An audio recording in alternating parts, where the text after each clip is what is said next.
मित्रांनो, जन्मतारखेवरनं जर आपल्याला आजच्या तारखेचं वय काढायचं असेल तर जन्मतारखेला आजच्या तारखेमधनं वजा करा. इथं 2मधनं 16 वजा करूयात. 2मधनं 16 जात नाही, मग आपण काय करू, महिन्याकडनं एक हातचा घेऊ, म्हणजे इथं राहतील 2 महिने. आता तिसरा महिना म्हणजे मार्च महिना. मार्च महिन्यामध्ये 31 दिवस असतात, तर आपण 31 दिवस उसने घेऊ. आता 31 आणि 2 झाले 33. आता 33मधनं 16 वजा होऊ शकतात, मग आपण 33मधनं 16 वजा करू.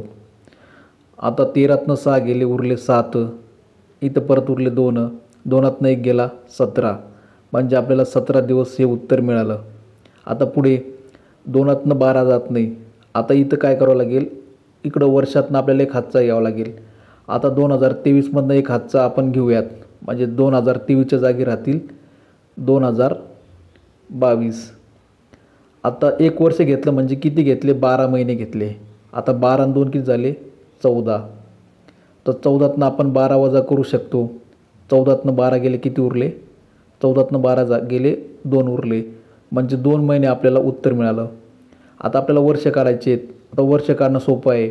2022मधनं 2022 गेले म्हणजे किती उरले, 17, म्हणजे आपलं उत्तर येईल 0017. म्हणजे आपलं उत्तर पूर्ण आलं. 17 वर्ष 2 महिने आणि 17 दिवस हे दिलेलं वय आहे. आता पुढचं गणित सॉल्व करूयात. मित्रांनो, इथं जन्मतारीख दिली आहे 5/10/2001 आणि आजची तारीख दिली आहे 9/7/2023. तर मागच्या गणिताप्रमाणे इथं पण आपल्याला वजाबाकी करावं लागेल. आजच्या तारखेमधनं आपण जन्मतारीख वजा करूयात. 9तनं 5 गेले म्हणजे उरतील 4 दिवस. आता इथं आपल्याला 7मधनं 10 वजा करायचे आहेत. 7मधनं 10 वजा होत नाही, परत आपल्याला एक हातचा घ्यावा लागेल, म्हणजे इथं राहील 2022. आता एक हातचा घेतला म्हणजे किती, 12 महिने उसने घेतले. 12 आणि 7 झाले टोटल 19. आता 19मधनं आपल्याला 10 वजा करायचे आहेत. 19मधनं 10 गेले तर उरतील 9 महिने. आणि 2022मधनं 2001 गेला म्हणजे किती, 21 वर्ष, म्हणजे किती 0021.